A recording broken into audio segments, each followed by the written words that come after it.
Olá, tudo bem? Eu me chamo Angélica Elis Arenfeld, eu sou de Fraiburgo, Santa Catarina. Eu estou cursando licenciatura em História no Centro Universitário Internacional Uninter, na cidade de Videira, Santa Catarina. Meu RU é 207-2396. Então, eu estou realizando meu estágio online, diferentes contextos, e o assunto que eu escolhi para trabalhar foi a importância do estudo da história para a sociedade.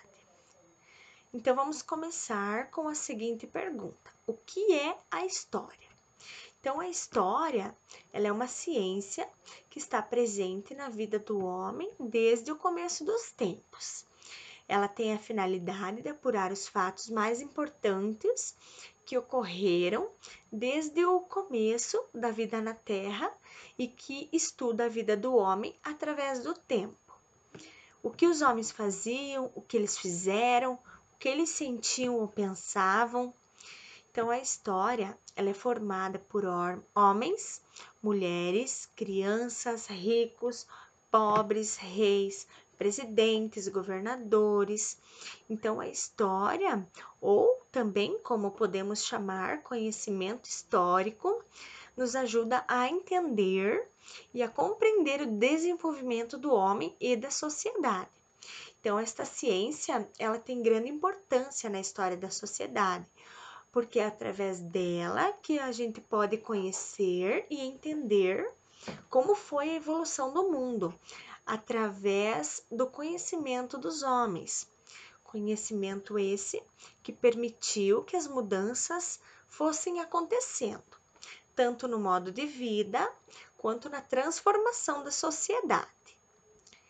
Então, podemos afirmar que esta disciplina é fundamental não somente para o aprendizado estudantil, mas também para a vida em um aspecto geral, pois ela abrange todo o estudo sobre o passado, desde os costumes antigos, questões políticas, e ela nos leva a compreender os acontecimentos que levaram a humanidade a chegar na situação atual que vivenciamos. Então, o estudo dessa disciplina nos dá a oportunidade de entender as estruturas econômicas, as estruturas sociais, as religiosas, as ideológicas e as jurídicas na sociedade em que a gente vive. Para facilitar a compreensão da evolução do mundo, a história é dividida em dois períodos, que são pré-história e história. Então, a pré-história ela é dividida em três períodos, que são o período paleolítico, Idade da Pedra Lascada, o período neolítico, que é a Idade da Pedra Polida, e a Idade dos Metais, que são o ferro, o cobre e o bronze. Então, vai desde o aparecimento do homem primitivo, que são hominídeos, até o surgimento da escrita. E a história, ela se divide em quatro partes, que são Idade Antiga, Idade Média, Idade Moderna e a Idade Contemporânea. Eu vou falar um pouquinho sobre cada uma delas. Então, a Idade Antiga, ela é marcada pelo surgimento e o desenvolvimento das primeiras civilizações. Então, esse período teve início nos anos 4000 antes de Cristo, com o surgimento da escrita, e terminou nos anos 476, com o declínio do Império Romano do Ocidente. Então, existem três fases que compõem a história antiga, que são a Antiguidade Oriental, que vai dos anos 4000 a.C. a 500 a.C., a Antiguidade Clássica, que vai de 800 a.C. a 476, e a Antiguidade Tardia, que vai dos anos 300 a 476.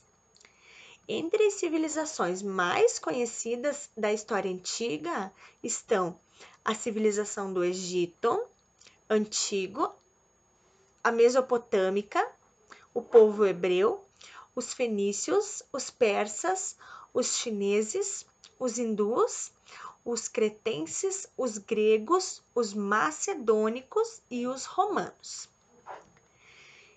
Então, a Idade Média é o período da história que se inicia no século V, logo após a queda do Império Romano do Ocidente, e termina no século XV, com a conquista de Constantinopla pelo Império Turco-Otomano.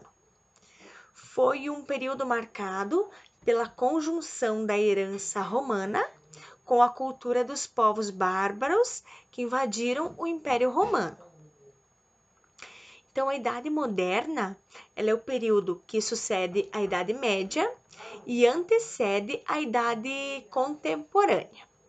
Então, a Idade Moderna, ela se estendeu desde os anos 1453 a 1789. Foi nesse período que surgiram as bases atuais e econômicas da sociedade atual. A Idade Moderna, ela foi uma oposição à Idade Média, considerada equivocadamente como uma idade das trevas, já que ela era dominada pela religião e pelo obscurantismo cristão católico. Então, a Idade Moderna apareceria com o momento de retomar a perspectiva de vida da antiguidade greco-romana, considerada como o auge cultural da humanidade. O equívoco nesse sentido foi o de não considerar a produção cultural, filosófica e mesmo técnica verificada durante o período da Idade Média. Então, a Idade Contemporânea, ela é uma divisão cronológica da história. Compreende o período entre o início da Revolução Francesa, com a queda da Bastilha, em 14 de julho de 1789, até os dias atuais. Então, a Idade Contemporânea, ela representa principalmente o período de consolidação do capitalismo como o modo de produção e a sua expansão por todo o globo terrestre entre os séculos XVIII e os séculos XXI.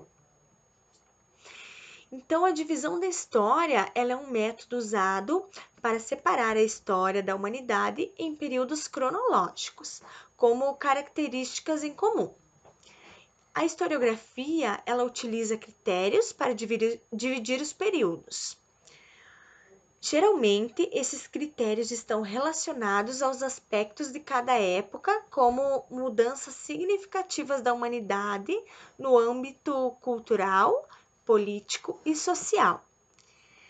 Então, eu apresentei a vocês as divisões da história, os acontecimentos de cada período, para melhor entender na hora de estudar essa disciplina. Então, gente, a gente percebe que entender o passado também é importante para a compreensão do presente. E saber que a história está presente em toda a trajetória do mundo é essencial para que, de fato, a gente possa se tornar pessoas profissionais e, o mais importante, ser cidadãos conscientes, ativos e críticos, pois o conhecimento é a base fundamental de qualquer mudança. E o conhecimento histórico é elemento necessário para a melhor compreensão crítica da realidade. Então, vocês percebem como a história é importante para a sociedade, pois ela é rica em fatos e o seu estudo é contínuo. Está presente no nosso dia a dia, desde as roupas que usamos, o idioma que falamos, as músicas que ouvimos, os filmes que assistimos. Enfim, tudo está ligado pela história. Então, hoje seria isso. Muito obrigada pela atenção de vocês e até logo!